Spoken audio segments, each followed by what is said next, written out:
एक समय की बात है, राजकुमार भरत, चंद्रवंशी कुल के एक सदस्य, ने सांसारिक सुखों का त्याग कर दिया और महात्मा बुद्ध के सानिध्य में भिक्षु दीक्षा ली। उन्होंने राजमहल के ऐश्वर्य को छोड़कर बुद्ध के मार्ग को अपनाया, संयम और शांति का मार्ग। बुद्ध अपने भिक्षुओं को न केवल ध्यान और साधना का उपदेश देते थे, बल्कि उन्हें नगर नगर भिक्षाटन के लिए भी भेजते थे, ताकि वे स्वयं अनुभव कर सकें कि संसार क्या है, भूख क्या है, मोह क्या है और त्याग क्या है।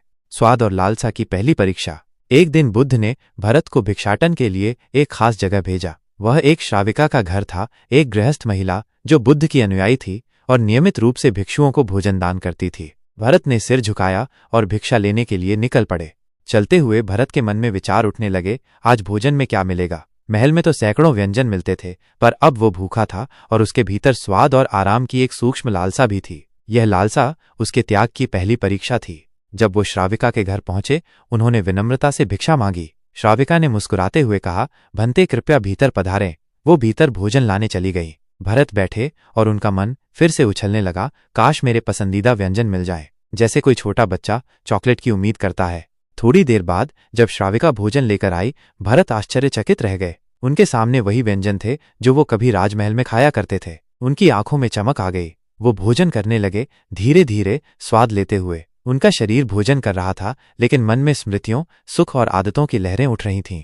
विचारों को पढ़ने वाली श्राविका। भोजन के बाद श्राविका ने कहा, भंते, यदि आप चाहें तो थोड़ी देर विश्राम कर सकते हैं। भरत के मन में एक बार फिर हलचल हुई। वाह, भोजन भी वही और अब विश्राम भी। उन्होंने इसे एक शुभ संयोग माना और विश्राम करने के लिए लेट गए। लेटते हुए भरत के मन में एक और विचार आया, आज तो आराम मिला, लेकिन अब मेरे जीवन में स्थायी छत नहीं है। राजमहल के कमरों के मुकाबले ये मिट्टी की झोपड़ी।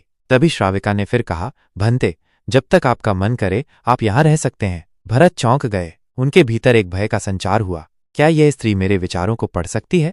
वो उठ खड़े हुए और बोले, क्या आप मेरा मन पढ़ सकती हैं? आप ये सब कैसे जान गई?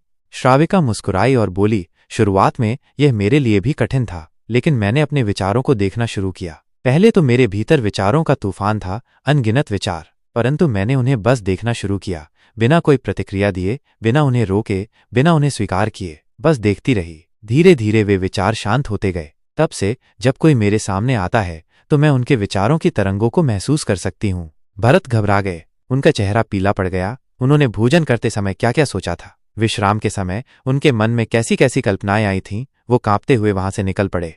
बुद्ध का अनूठा मार्ग। रास्ते में चलते हुए उनके भीतर ग्लानि थी, शर्म थी। उन्हें स्वयं से घृणा होने लगी। मैंने तो संसार का त्याग किया था, लेकिन मेरे भीतर अब भी अशुद्ध विचार हैं। मैं तो भिक्षु बन गया, लेकिन मेरा मन अभी भी भोग में रमा हुआ है। आश्रम लौटकर भरत सीधे बुद्ध के पास पहुंचे और हाथ जोड़कर बोले, भंते, मैं अब कभी भिक्षाटन के लिए नहीं जाऊंगा। बुद्ध ने शांति से कहा, भरत, नीचे बैठो और मुझे विस्तार से बताओ क्या हुआ।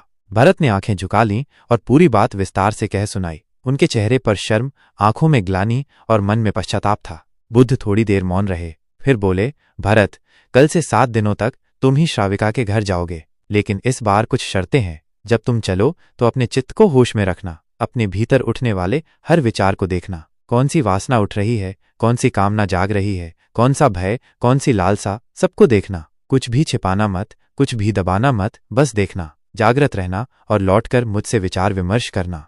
भरत ने सहमति में सिर हिलाया। विचारों पर विजय। अगले दिन प्रातःकाल वो तैयार हुए, भिक्षा पात्र उठाया और चल पड़े। पर इस बार उनकी चाल में भिन्नता थी। हर कदम होशपूर्ण था, जैसे कोई युद्ध में जा रहा हो, जैसे कोई साधक अग्नि परीक्षा में जा रहा हो। भरत चलते हुए अपने भीतर के हर विचार को देख रहे थे। ये लालसा कहाँ से आई, यह स्मृति क्यों उभरी, यह इच्छा किसको संबोधित कर रही है।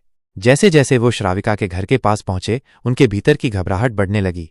लेकिन अब वो भाग नहीं रहे थे, वो उस घबराहट को देख रहे थे, पकड़ रहे थे और उस पर ध्यान केंद्रित कर रहे थे। जब श्राविका का घर सामने आया, भरत ने गहरी सांस ली और भीतर गए। श्राविका ने आदरपूर्वक स्वागत किया और भोजन परोसा। भरत बैठे, परंतु आज उनकी आंखें भोजन को नहीं, अपने चित्त को देख रही थीं। उन्होंने भोजन ग्रहण किया, पर मन में कोई स्वाद नहीं था, न कोई इच्छा, बस एक गहरा मौन था, जैसे भीतर कोई तूफान शांत हो गया हो।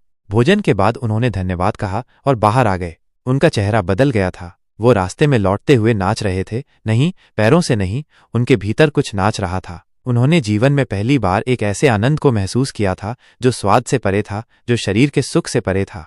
वह बुद्ध के पास पहुंचे, चरणों में गिर गए और कहा, भंते, आज मैं जान पाया कि सच्चा सुख वासना की तृप्ति में नहीं बल्कि वासना की समाप्ति में है। जो विचारों का साक्षी बन जाता है वही विचारों का स्वामी बनता है। आज मुझे पहली बार सच्ची मुक्ति का अनुभव हुआ। बुद्ध मुस्कुराए और बोले, भरत, विचार स्वयं में दोषी नहीं है, दोष है हमारी अनजागरूकता का। जो विचारों से लड़ता है वह हारता है, लेकिन जो उन्हें देखता है वह उन्हें पार कर जाता है। यह कथा एक भिक्षु की नहीं बल्कि हम सभी की है। हम सभी के भीतर भरत जैसा मन है जो दृश्य, स्वाद और स्पर्श में बहक जाता है, लेकिन जब हम उसी मन को जागृत होकर देखने लगते हैं तो वही मन मुक्त हो जाता है। तो अगली बार जब कोई